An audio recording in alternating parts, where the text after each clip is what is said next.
সংযোজিত ফাংশনের অন্তরজ নির্ণয়। সংযোজিত ফাংশনের অন্তরজ কীভাবে নির্ণয় করতে হয় সেই ফর্মুলাটি বা সেই সূত্রটি আমরা উপস্থাপন করছি। আমরা ধরি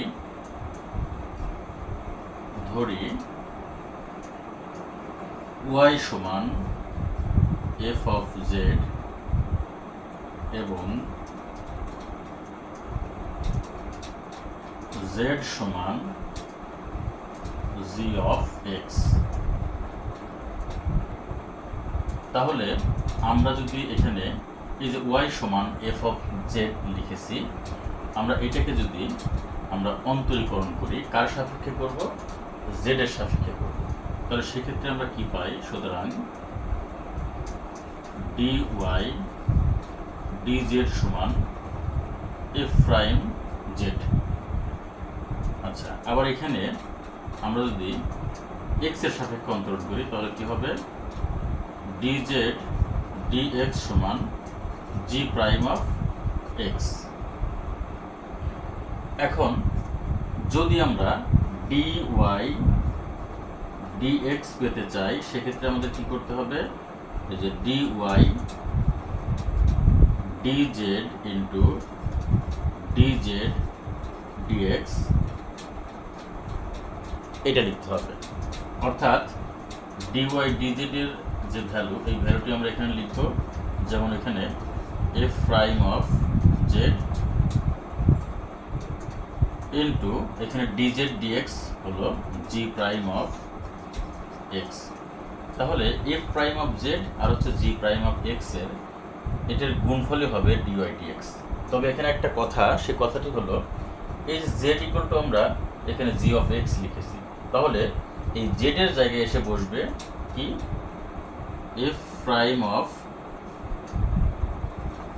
g of x into g prime of x।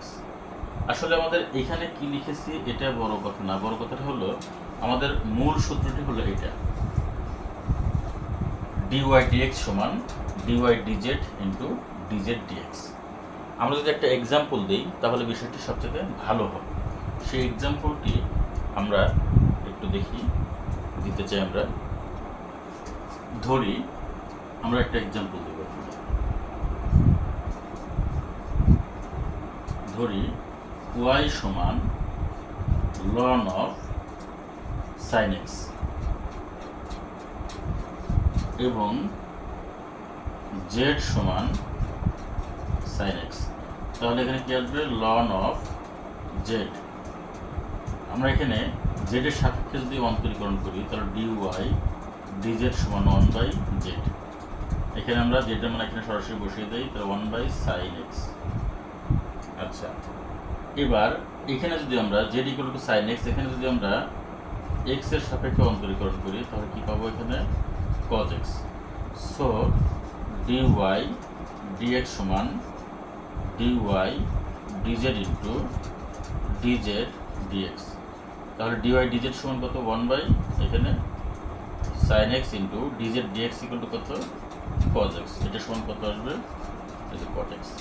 আসলে আমাদের এই যে dy dx equal to dy dz into dz dx এইটা আমাদের দরকার।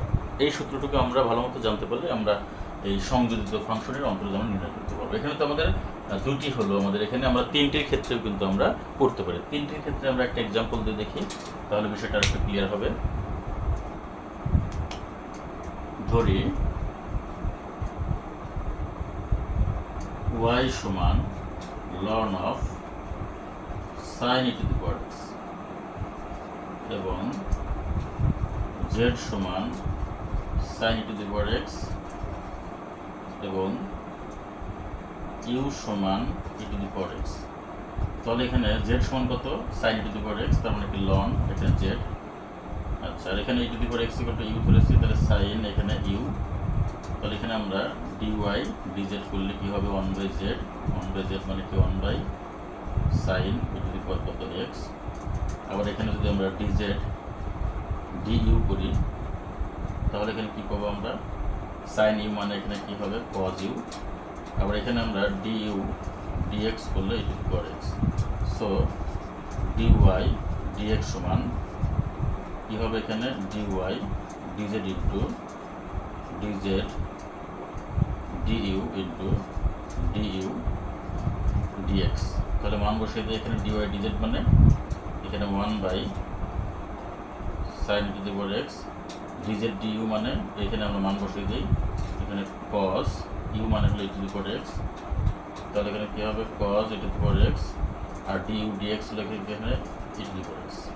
তাহলে cos e to the power x আর এখানে sin e to the power x, তাহলে cos বাই sin, তাহলে আমাদের cot হবে আর এখানে e to the power x, e to the power x cot e to the power x.